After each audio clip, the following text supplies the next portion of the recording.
Hey everyone. I can't do this. I don't know how to, what's like the first sentence I say? How are you? Am I supposed to be smiling? Blah, blah, blah. Man, I gotta take a piss.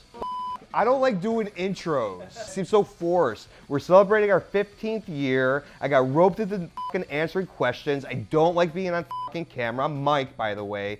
But I like you guys, so I kind of want to fucking do this.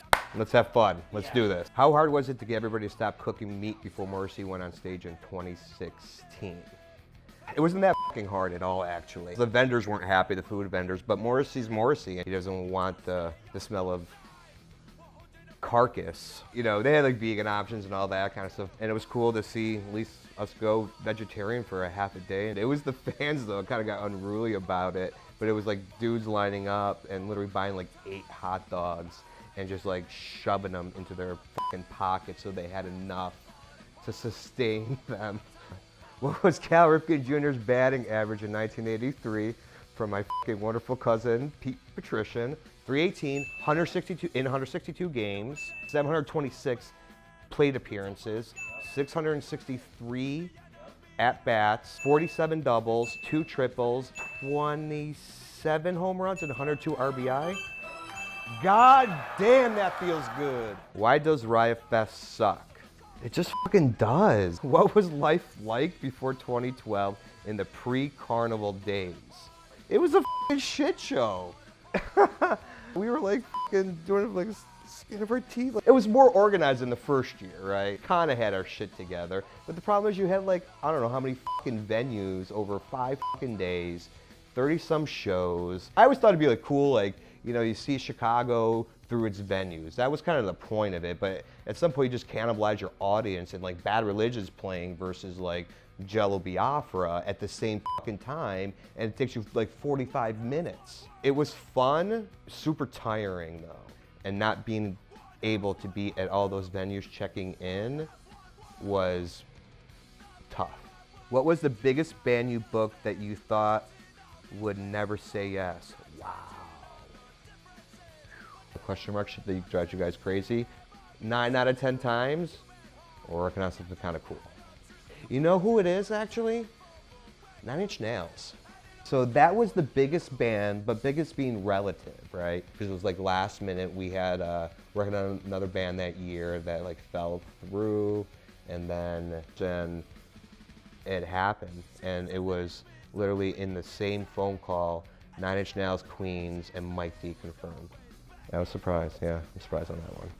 Would Riot Mike have ever booked Prince to play Riot Fest before his passing? Wow. Yeah, you better believe we would have.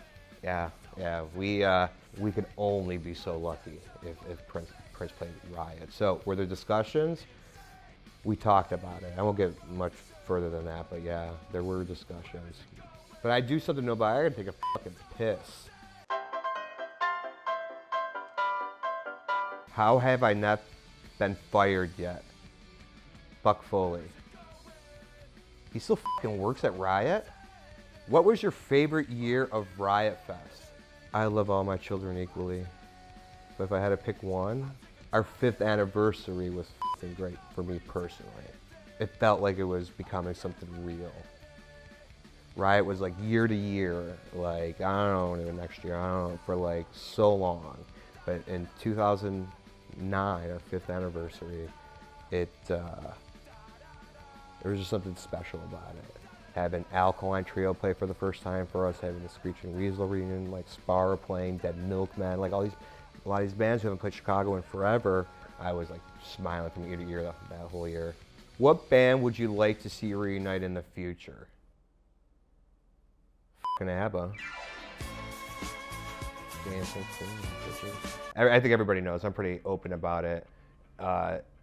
Sex Pistols for sure. And they've done reunion shows in the past. You know, they did it in like 96 and 2004, I think. They did one on a couple different runs. But they've never played Riot. Maybe one day. Maybe. How do you continue to press forward with the fundamental truth that all effort is futile and nothing you do will ultimately matter? This guy's fucking awesome. That question is the fucking answer. It's there. That answer is in there. Nothing matters. You're right. Who gives a fucking fucking shit. Who cares? Done. You get to choose any 5 musicians from any 5 different Riot Fest bands to come together to play one cover song. Who are the musicians and what song do you have them cover? Definitely Bill Stevenson on drums, Stefan Egerton on guitar, Carl Alvarez on bass, Milo Ackerman on vocals, Mike Patrician on trumpet, playing Happy Birthday to Riot Fest for its 15th birthday. Who was the toughest reunion band to get back together and play Riot Fest? It was definitely the Replacements. You know, I heard that, you know, offers were sent by other festivals in the past and whatever. I'm like, I'm gonna throw my hat in the ring. I heard no so many times, a dozen times. And then I got a text from Ben Pearlstein, who was Tommy Stinson's manager, and just a smiley face. I went bananas. I actually went outside, had a cigarette, and I think I teared up a little bit. It's still one of the best Riot Fest moments, those guys getting on stage for the very first time in, 20-some years. Why do they sell hot dogs in packs of 10 and buns in packs of 8? Because they can. Just because they can.